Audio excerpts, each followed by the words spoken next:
Spoilers? Spoilers? Spoilers? What's up, guys? Pencil here. Here we are to do a breakdown and discussion of the spoilers for chapter 239 of Jujutsu Kaisen, which is known as I genuinely have no idea. I don't think it, let me see, 239, I don't see a number. I think this is literally a new chapter title for the first time in 8,000 years. KK, you want to make a new chapter title? Just trying to reach for my heart right now, bro. Just trying to reach for my heart. But I know for a fact this chapter is going to be so controversial. I've already seen a little bit of it when I went to go find the spoilers for this chapter. And ironically enough, I'm not even mad. We do have a lot to talk about, especially on what happens in this chapter and what implications this has for future chapters, or this whole little mini section right here, depending on how this goes. So let's not waste any more time and let's hop right into it. What's up, guys? Hunter here. Fun fact, I have it on me. I keep it on me at all times. And another fun fact,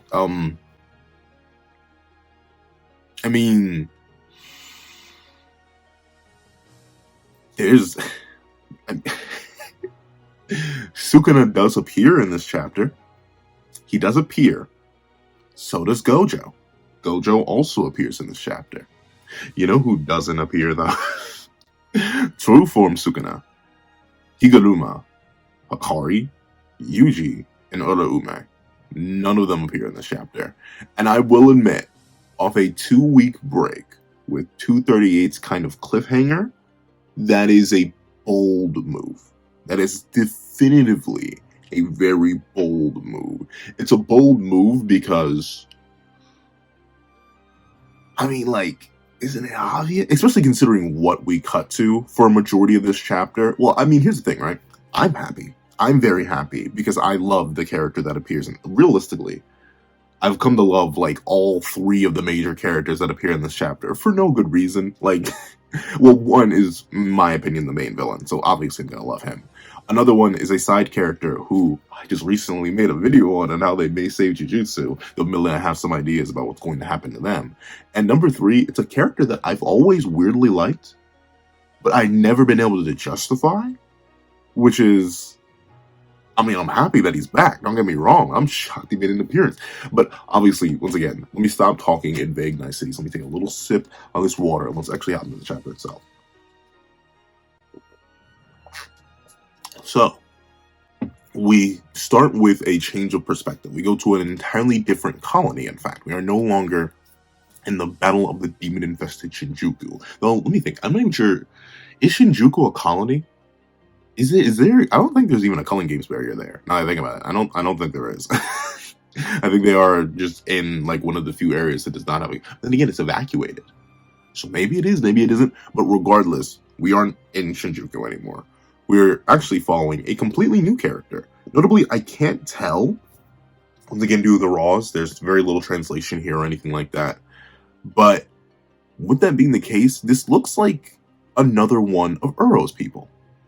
Mainly because of the Black Scalera. Now, don't get me wrong, I know Black Scalera are not necessarily exclusive to people like Uro, but I think out of all the characters in the series that we met so far, Jujutsu sorcerers, whether they're from the past or from the present, this girl and Uro are the only 2 that have Black Scalera. Which is interesting. Even characters like Sukuna don't have that. Characters like Kinjaku don't have that, not any of his incarnations. Only Uro and this girl right here have Black Scalera. Does it mean anything? Most likely not. Unfortunately, this girl ran into the worst matchup in the verse on her introduction, so it won't really matter too much. But it is interesting. That's the first thing that kind of caught my attention. And admittedly, I don't know what her ability is. I don't know where she was coming from. I don't know what she was doing. But she is running for her life. And we see that she's kind of just a teeny tiny bit nettled at the fact that Kenjaku is, you gotta think about it. The Kogane lets you know when everything gets added or whatever rule is happening. So when Yorozu added the rule to travel between colonies, the Kogane let everybody know. When Kinjaku added the rule to stop people from entering the culling games. Guess what? Everybody knew, and especially all the sorcerers likely heard about the final special rule of the culling games when everyone else, except for Suguru Geto, who they likely didn't know at the time was Kenjaku, and Megumi Fushiguro, another person they likely didn't know at the time was Sukuna, the culling games would end. And admittedly at that, I kind of thought more culling game sorcerers would have, like, evacuated the colonies, but it seems like this woman is actually still inside the colonies. So it looks like she didn't prepare too much ahead, and she's currently being hunted down by Kinjaku. Remember, it's over a volume ago at this point, so I don't blame people for not remembering, but Kinjaku very specifically left to hunt down every last culling game player. Like, every last one of them.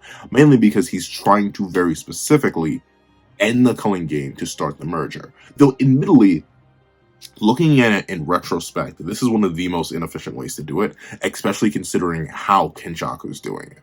I was predicting something different. If you remember, a few weeks back, I made a video talking about, don't forget about Kinjaku. He's cleaning, cooking, and coming.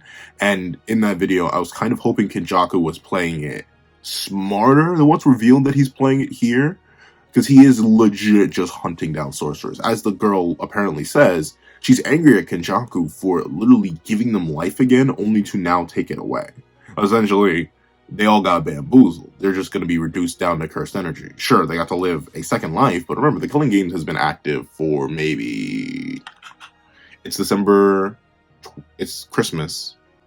And the Killing Games started post-Shibuya, which is October 31st. So they may have had at most like 2 months of living. Just barely. Under 2 months of living, being completely real. And now Kenjaku's coming to slaughter them all. Like, for those who incarnated like Uro to live a second life and enjoy that second life, for characters like Ryu. I mean, Ryu probably, if he was still alive, he probably wouldn't be mad with this setup. He probably wants to fight Kenjaku, especially now that Kenjaku's strong. I would have loved to see... I would have loved to see my boy... I would have loved to see my boy. If only he could have made it. If only my man could have made it, bro. Could have gotten to see Kinjaku versus Ryu. I know Kinjaku would likely slam, don't get me wrong. Though admittedly, seeing Ryu versus a bunch of cursed spirits would have been very, very interesting, especially considering Kinjaku would have likely had to dip into his reservoir of special grades to try and beat Ryu because of how powerful Ryu was. Once again, relative to Yuta Akotsu. But it is crazy that Kinjaku is kind of just like, hey, you got that new life subscription? You're enjoying it, right? Isn't it nice? Isn't it juicy? Isn't it beautiful? I'm gonna need that back real quick. And I do like how he's playing that angle. And admittedly, I do kind of wish we could have opened on someone a little less random. Though I get why Geki's opening on someone a bit random, right? Because it goes to show that everyone's being afflicted by this. Characters we've never seen before. If you are a sorcerer, no matter if you're from the past, present, or, well, not future, obviously, unless, but no matter who you are, if you are a sorcerer within the Culling Games, Kinjaku is coming to hunt you down. Though, admittedly, I'm very interested to see how this is going to go in the long run. Because remember, Kinjaku, at least in my opinion, he should have similar amounts of cursed energy to Yuta just based on how much RCT spam he does with seemingly little to no detriment. Like, remember, Kinjaku, throughout the entire fight with Yuki and Choso, was spamming RCT on every level. From healing, to the gravity technique, to the reverse curse domain expansion. Like, Kinjaku was spamming RCT. So I get the man has loads of it. And knowing Kinjaku, he likely has ways to refuel his curse technique. But if he's really running around and just executing everybody, I get he's using curse spirit manipulation, which most likely is quite energy efficient, especially in his hands. If there's anyone who's nearly as efficient or as efficient with curse energy as Sukuna, it would be Kinjaku. But I'm interested. He still, what he goes on to mention later on in the chapter, implies that he still needs to fight some pretty powerful people if they don't throw themselves at Sukuna. That's the only thing. I can see why he wouldn't be too worried as long as they throw themselves at Sukuna. However, this poor woman, I don't even think we get a name for her in these rough translations. Yeah, she gets stun-locked. Or not stun-locked. A certain googly-eyed curse just appears over her head and seemingly enough starts to drown her. And we see that Kinjaku Kinjaku, ironically enough, is even more heartless in a way than Sukuna, which is so weird to say, right? Because it's Ryoma and Sukuna we're talking about. But very specifically in this rough translation, Kinjaku says something like this. If it's too tasteless, that's more Sukuna's voice. If it's too tasteless, I'll add more flavor. If it's too strong, I'll add a little more of the original. You people are like seasoning in water to me. I don't have any particular feelings towards you. And I like how, once again, how disconnected Kenjaku is. Once again, he is the oldest character in the series. Verbatim, like there's no debate about it. He is the oldest character in the series. Older than Sukuna, older than Urume, older than literally every other creature in existence except for maybe Tengen? Maybe, but even then that's debatable since Kinjaku considers Tengen a friend. Now, obviously that friendship thing could literally just be like, oh, well, they know each other over like spending thousands of years trying to beat each other away, and now Kinjaku absorbed Tengen, so they're friends. But Kinjaku is from as old as I think 140 AD, just based on Druve and the Civil War of Ya statement, or Wa. So Kenny's an old creature, and it's interesting how, due to the fact that he's so old and so well lived and so indifferent to the cycle of life and death, that he kind of just doesn't even care. Sukuna admits that while he doesn't find people all too interesting and he doesn't necessarily desire love from people in the same way that Kashimo and Gojo did, or even Yorozu did, he still admits the taste of people, which ironically enough is what Kinjaku's talking about here, is still intriguing enough. It's a good way to pass the time until he perishes. That's about it. And as sad and as dark and as twisted as that sounds, that is still in a way respecting humans, respecting people as people. As Sukuna says, each person has their own unique individual taste. And that comes down to the flavor of their curse technique, the flavor of their emotions, the flavor of their passions. They have their own unique things. He can recognize that, even if everything on a power scale looks infinitely weaker than him. But Kinjaku, they're the equivalent of salt and pepper. Have you ever cared about the salt you put on your meals? Have you ever cared about the pepper you poured over it? No, it's just a 5-second thought. It tastes a little bit too bland. Let me add some more. It's a little bit too much. Let me see if I can shake some of that off. That's what people are to him. So non-generic that they can be boiled down to seasonings. Seasonings. Now, don't get me wrong. I know some of my chefs out there in the audience are like, now, Pencil Man, you better listen to me. You don't sleep on the seasoning. But even with that being the case, it's kind of like, you're right. I don't sleep on the seasoning, but don't exactly wake up on the seasoning either. If you know what I'm saying. And with that being the case, I love that he's sitting up in a tree. Like, he is just chilling. He is so... Kinjaku, at least in my opinion, is just pure straight vibes. Like, even more than Sukuna, right? Like, Sukuna, he's pure straight vibes, but he's like almighty vibes. These are the kind of vibes you get when you're like hanging out with... How do I compare it? Like, I feel like everyone has that one friend that's like so much like physically bigger and stronger than everybody else in the friend group that basically when you go out with that friend, you have absolutely 1,000,000% confidence because like, you know, nothing's going to happen as long as they're there. I know like in the modern day, there are things that can get the biggest people out of here, but like I got one friend, I mentioned him before, 6'7", 300 pounds, pure muscle. Dog, if I'm walking around with him, I feel like wilding out. Dog. I'm 4'2". I'm 4'2" on a good day. 60 pounds soaking wet. But if he's there, I feel like I'm 6'7", 320 pounds of muscle. I feel no fear. That's the kind of vibes Sukuna gives off. But Kinjaku is the kind of vibes that's like, we just here. We living, we vibing, we having a good old time. And he just portrays that. Gege shows that so casually by Kinjaku's mannerisms. The way he laughs, the way he has this just mad scientist demeanor, the way that he fully admits if the conglomerate of cursed energy has a funny looking face, he's just gonna laugh at it. Like, the characterization for Kinjaku is one of my favorite things. And it's why I still think, even after all that Sukuna's done, even after how much extra characterization and backstory that Gege is given them, especially in comparison to how little backstory and knowledge we actually know about Kenjaku. We know very little about Kenjaku. I still like Kinjaku more. He just has this casual style to him. This effortless, I don't want to say swagger. Swagger sounds so wrong. But he does have this effortless swagger to him. And you can even see it because the girl starts holding her breath. And then she starts to use what would appear to be her curse technique. She's middle-aged from from Guilty Gear because her hair winds up, it forms this projectile, and she launches it, but obviously Kenny easily dodges it. Once again, it seems like a lot of these characters just aren't relevant at all. And I think in a weird, indirect way, all the big boys were kind of taken out, or at least drastically weakened by the actions of our cast, which retroactively has made Kinjaku's job a lot easier. Like, big threats. Obviously, Sukuna helped too. But, like, big threats like Ryu, don't need to worry about that. Light work. Ryu is dead. Ryu's gone by Sukuna's hand.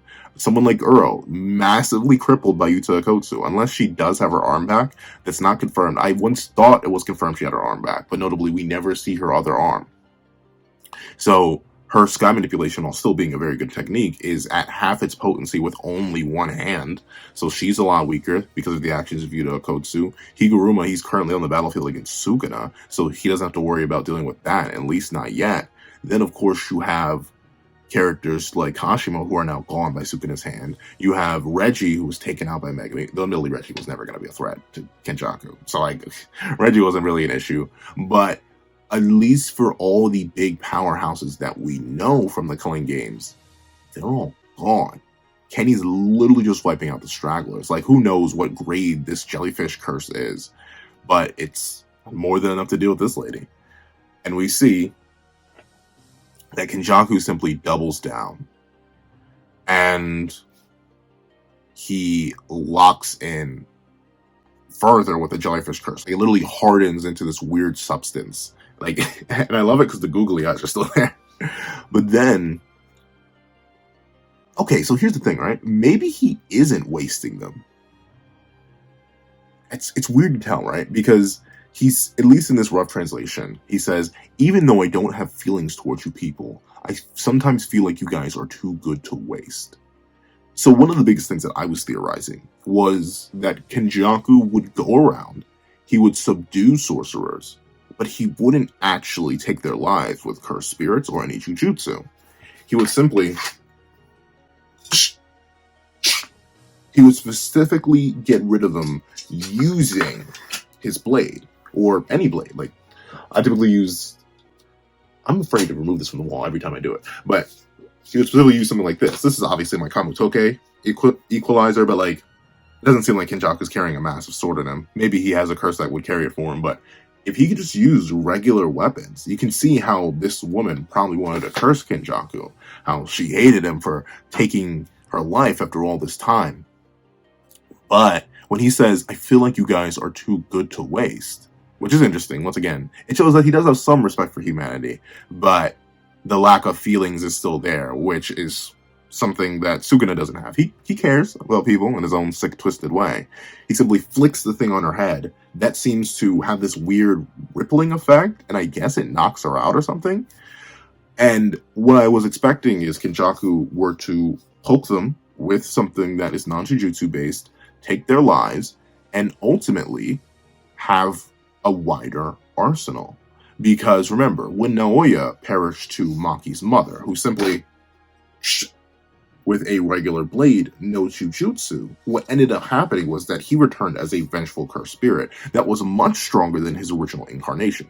Remember, him, after stacking massively, and I get it, it is a weird contradictory feat, but Gege, I don't think Gege cares that much about his out-of-verse scaling.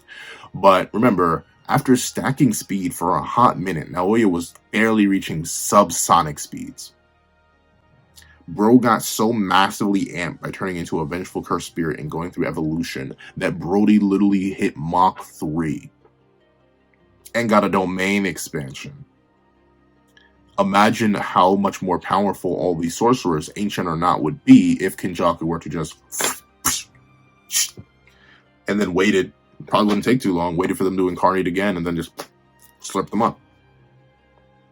It could happen. And we know curses that Kenny himself has released are also Culling Games players. So he can just reclaim them. Who knows how many special grades he released out there. He can just slip them back up too. And we see, I'm not sure if he's speaking to absolutely nobody or if he knew a certain someone was there as he says this. But Kenny explains that he applied cursed objects and on the reincarnated ones and a cursed symbol on the awakened sorcerers. So essentially he put GPS trackers in all of them. Kenny never gives anything for free, and I do love that. Kenny is one of the people who consistently highlights the importance of binding vows, connections, ties, all of that.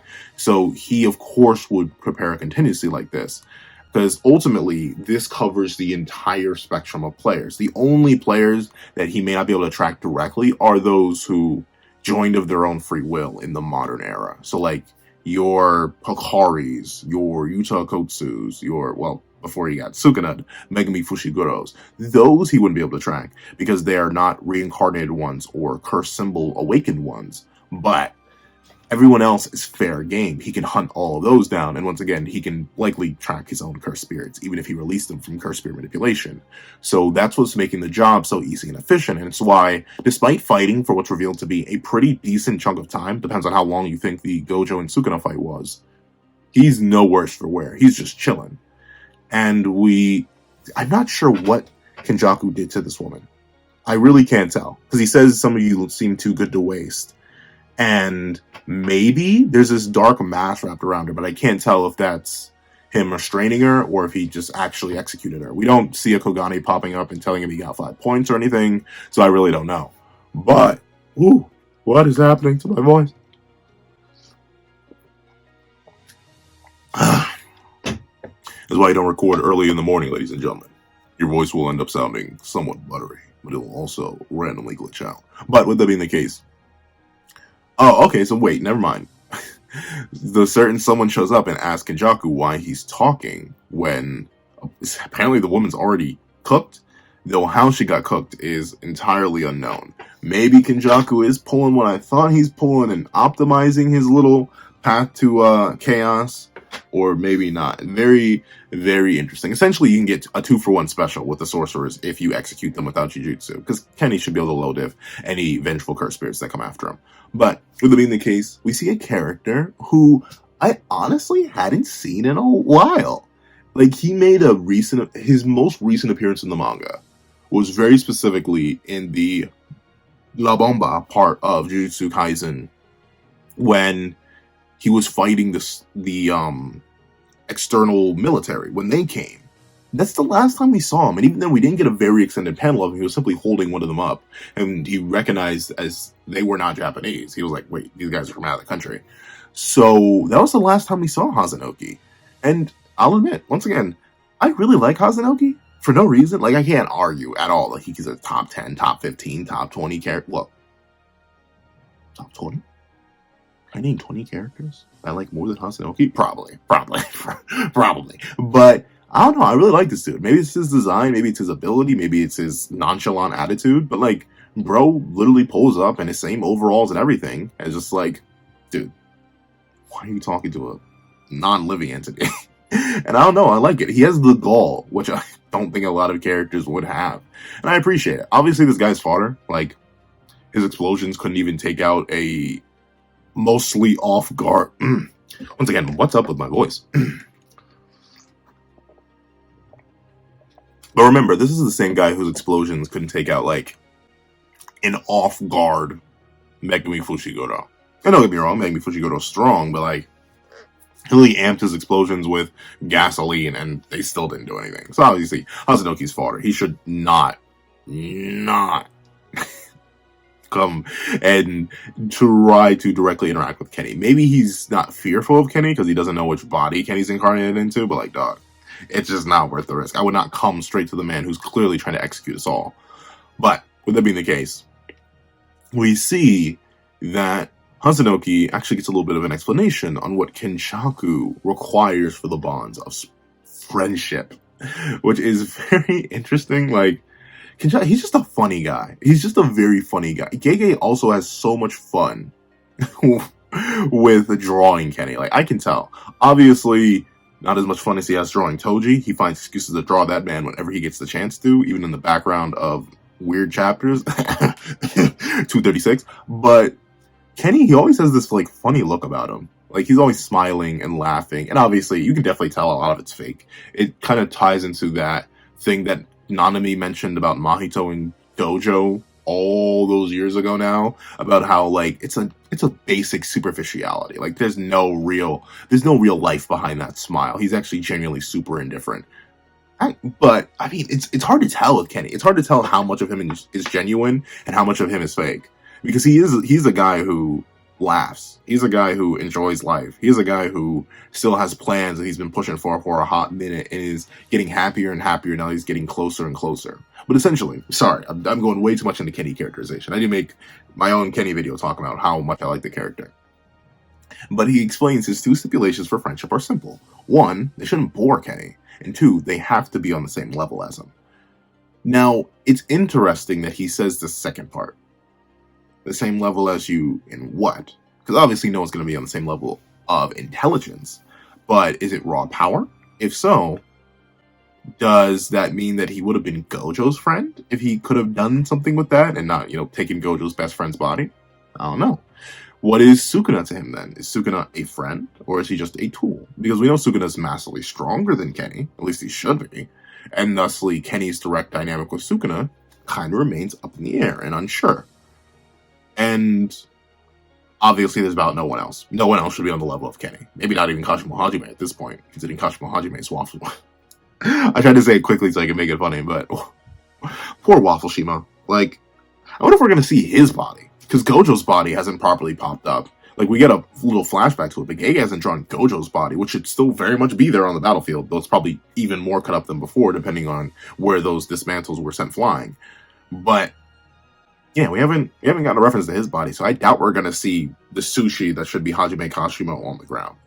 Though, with that being the case, with Kinjaku explaining his stipulations of friendship, Hazenoki, he's like, oh, yeah, whatever. I honestly don't really want to be your friend, dog, because I've had enough friends with long hair. And that's a nice little callback to Reggie.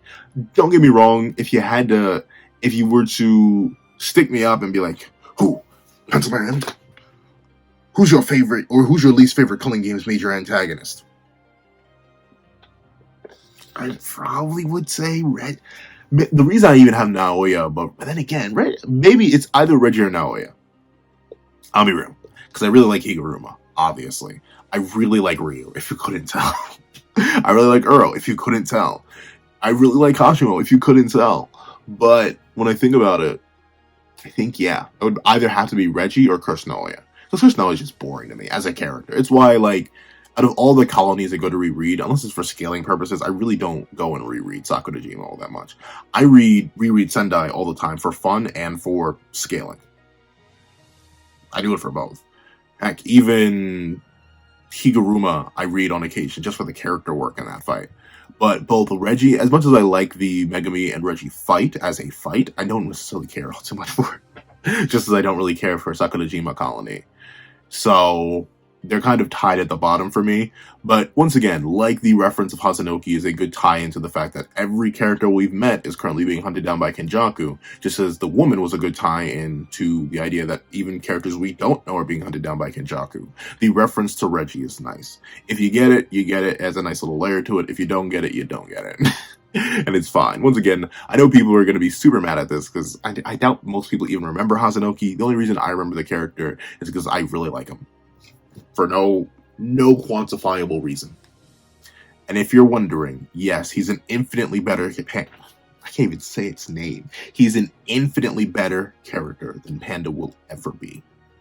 That waste of space still needs to be de-atomized, hopefully by Sukuna himself. But with it being the case, we see Kinjaku is a little bit perturbed. He's like, fine, whatever.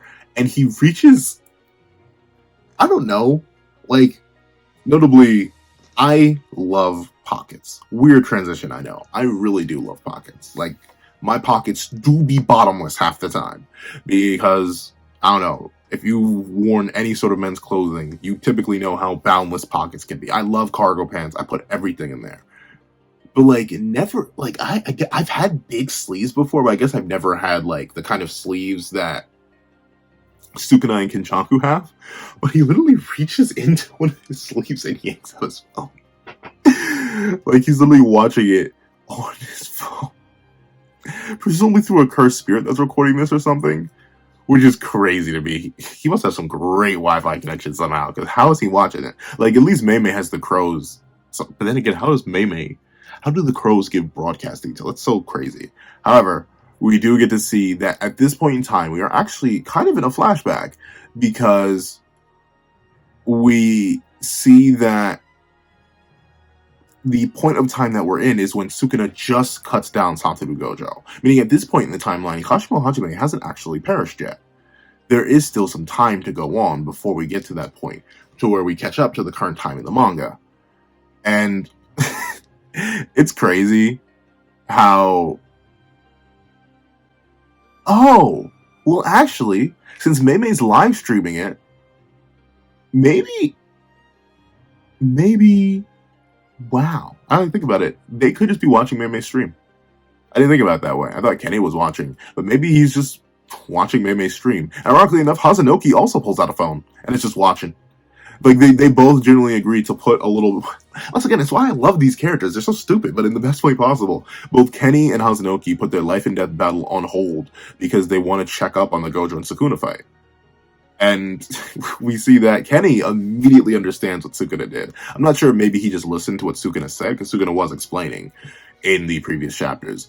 But it's entirely possible that Kenny, with just his knowledge of Jujutsu, he realizes that Sukuna expanded the target of his technique in order to take down Gojo.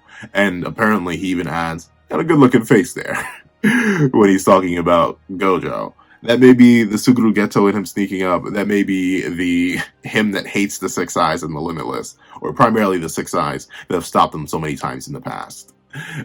he just lays back on the ground as he watches too, while Hazenoki leans up against a tree. Very nice little characterization for both of these. And I wonder, once again, I'm going to make a video talking about Gojo's return. Whether I think it should happen, whether I think it shouldn't happen, how I would like it to happen, but I'm very interested to see the destiny of the Six Eyes.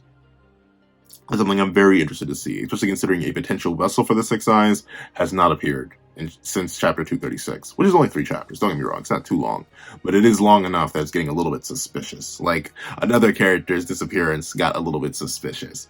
But we see that Kinjaku explains that while he may be watching Mei's live stream, he did actually leave some curses at Shinjuku to monitor if anyone left Shinjuku based on the total amount of cursed energy. He's able to sense every single one of them by using these cursed spirits, and he's especially paying attention to people with high amounts of cursed energy, like the sorcerer Yuta Akotsu, who he claims directly is number 2, and that's especially notable. So for all the Yuta fans out there, that's definitely more hype for your boy as a sorcerer. Though admittedly, apparently, he also gives credit to Maki Zenin. And that's interesting. He says, they have an awakened physically gifted Zenin Maki. It's risky to just plan versus the sorcerers. So that admittedly does kind of hypes up my own narrative. You know, there's certain verses that I'm working on where I gotta talk about a little something. But notably, Kinjaku does not view Maki or Toji as sorcerers. He considers them something different and something he really needs to plan separately for. So Yuta's special, Yuta's important, but Maki is just as dangerous and requires her own original plans, which is poignant, it is important, and it makes sense because she's obviously a threat, especially to someone like Kinjaku, right? Especially if you go with the idea that Suguru Geto and Kinjaku don't actually have any different stats at all. Like, they literally should have the exact same stats as they do before. Then Maki should be able to speed blitz Geto. Or in this case, Kinjaku. Because nothing, like, I don't know how, I don't see it, maybe just, I don't see how Kinjaku and Yuta escape the second fastest sorcerer statement from Nobito. I don't see how they escaped that. Yuta in particular. And Yuta was already showing relativity to Suguru Geto's body a year ago before he got even stronger. And even after a year of training, Yuta is supposedly still slower than Nobito. And Maki and Toji are faster than Nobito. So Kenny and by proxy Geto should have never surpassed Toji or Maki in speed. And obviously, Maki's got that thing on her that can just negate all durability. So Kenny having to plan separately for her makes sense. If she were to just randomly spawn in, she could load with Kenny. Especially if he's caught off guard because he couldn't set. Well, the only thing is, the SSK would give her away. The Soul Split Katana, that would give her away. If she were to try and run up. She would literally have to run up and blitz him from long range. And notably, a big reason why he's so worried about monitoring that is because Maki can just slip away. The only way he's able to monitor the levels of cursed energy in Shinjuku is because there are people there with cursed energy. Without that, if someone were to not have cursed energy and they were to just leave, he wouldn't know. So he's probably consistently checking over his shoulder like, "You ain't here, are you? You ain't here, are you?" Just to be safe, which is a smart thing to do. However, we do get to see that Kenjaku's like, "All right, I'm good. You don't want to be my friend? I'm done talking. Let's do this, dog." And he just spams Hazenoki with a bunch of curses, all various varieties. Some fish curses, what seems like, ironically enough, the grasshopper curse again, the shark, everything. And unfortunately, Hazenoki realizes he played himself and tries to throw out a tooth to detonate all these curses. And it's interesting, right? This is one of the biggest explosions that Hazenoki ever does. But of course, it's not enough. Kenny has, once again, I keep forgetting. I keep just referencing this. I don't think I've ever even seen this scan myself. I think he has like 10 million curses. He has so many curses that it doesn't actually matter. Hazenoki could throw out his entire set of teeth and Kenny would never run out. And we see as Hazenoki starts to really get pressed, the curses, no matter the fact that he's throwing eyeballs, throwing anything, throwing teeth, there's nothing that Hazenoki can do. The curses casually appear and paralyze Hazenoki, pinning him down by piercing him through multiple different areas. And then, of course, Hazenoki's like, "Dude, fine, whatever. You beat me. Life is life. Game is game. But what is your point? Why are you doing this?" And we see that Kinjaku, he's real. But once again, I want to take Kinjaku at face value, but it's Kinjaku, so I can't take Kinjaku at face value. He once again reiterates that he's going to end the culling game by eliminating all the players. That makes sense. And he says, with that as a binding vow, he'll activate the merging process of Tengen with all the people of Japan. So he is supposedly about that life. He is supposedly trying to make this thing. What he's planning to do with it, though, I still don't know. I'll make a video talking about Kenny's motivations because they do seem a little bit slim shady, except they aren't slim because Kenny ain't slim. He's a little, but with that being the case, we see that Hazenoki is like, fine, whatever, do your worst. And Kenny asks, "Don't you want to make sure of something you thought is interesting?" Oh no, he says, "Don't you want to make sure if something you thought interesting is true or not? Isn't that what living is all about?" And I love how Kenny is portrayed as so menacing here. Because remember, all of this, the entire reason he gave birth to Yuji Itadori, the entire reason he took Suguru Geto's body, the entire reason he sealed Satoru Gojo, the entire reason Kenny has been the root of all evil for a literal millennia at this point, is all for the sake of a science experiment. He just thought of this one day and said, "You know what? I'm going to put in the work to see it." That terrifying determination. Like, fun fact, if you didn't know, if you somehow missed all the subtle, like, Kingdom Hearts implanting and messaging that I put in all my videos, like, you're probably listening to Kingdom Hearts music right now. You will slowly be indoctrinated. If you are not indoctrinated into the Kingdom Hearts fold already, you will become one of us. But I love Kingdom Hearts. One of my biggest issues, though, is that Xehanort became an infinitely less interesting villain by the time of 3 for me. Because in Birth by Sleep, my favorite thing about Xehanort is the whole reason he wanted to start the Keyblade War, the whole reason he wanted Kingdom Hearts, the whole reason he wanted to do all that mess, no matter how many lies he had to trample over and mess over and destroy and tinker and tamper with, is simply because he was intrigued scientifically. He just wanted to see what it'd be like. He just wanted to experience the Keyblade War for himself. That kind of motivation is my favorite kind of motivation, where it's just all about business, all about science. And if there's one thing Kinjaku is, it's all about science, and I love it. So I hope he doesn't get no... I mean, I do think he has some sort of deeper motivation for doing the merger. I highly doubt he just wants to create something he can't control. But at the same time, I do hope he stays along the path of just scientific intrigue, seeing what could come next from the next step of Cursed Energy. However, we do get to see that Hazenoki, he goes out. Unfortunately, I was kind of hoping Hazenoki would be saved, but he does go out, mocking Kenjaku. And we see that a certain someone... Yo, tell me why I called this. Tell me why. I'm gonna take dub points on this one. I was wrong about Gojo versus Sukuna. I will fully admit that to this day. I was 100% wrong.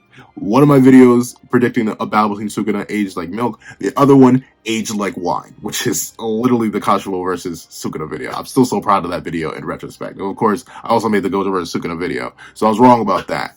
But I called Takaba fighting Kinjaku. I specifically pointed out the fact that the man had been missing forever, how it felt so weird, and how he literally had to be fighting Kinjaku. I mentioned this on multiple platforms. I mentioned it on TikTok. I mentioned it here. Duh, I feel so vindicated right now to see Takaba show up to fight Kinjaku. And of course, he's ready and willing to throw hands. Though, we see that Kenny's like, dude, I don't know what you doing here, dog. And honestly, you came alone with no backup or nothing? I'll be real. The only person I'm remotely interested in out of all you Awakened players is Higuruma, which is very interesting. Very interesting that Kenjaku's actually interested in Higuruma. Presumably because of Higuruma's ability. If Higuruma were to use confiscation on Kenjaku, Kenjaku could die. Remember, Kinjaku's brain hopping thing is his curse technique. Those stitches, that's his curse technique.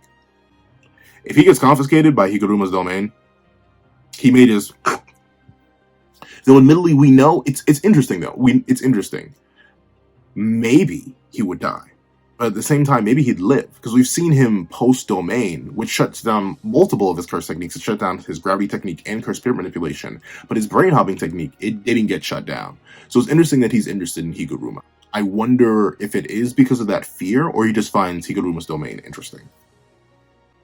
Either one could be the case. And the reason I think he knows about Higuruma's domain is Sukuna probably told him about it. He most likely told Kinjaku about it. Kinjaku was like, interesting. But with that being the case, he goes to slam Takaba. He hits him with numerous curse spirits, but Takaba just face tanks it. And Kenny just looks so flabbergasted. I love the face. Like, bro is bamboozled.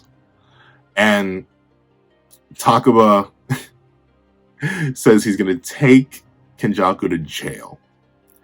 And we see that Kinjaku is actually genuinely, like, perturbed and shocked. He's like, wait a minute.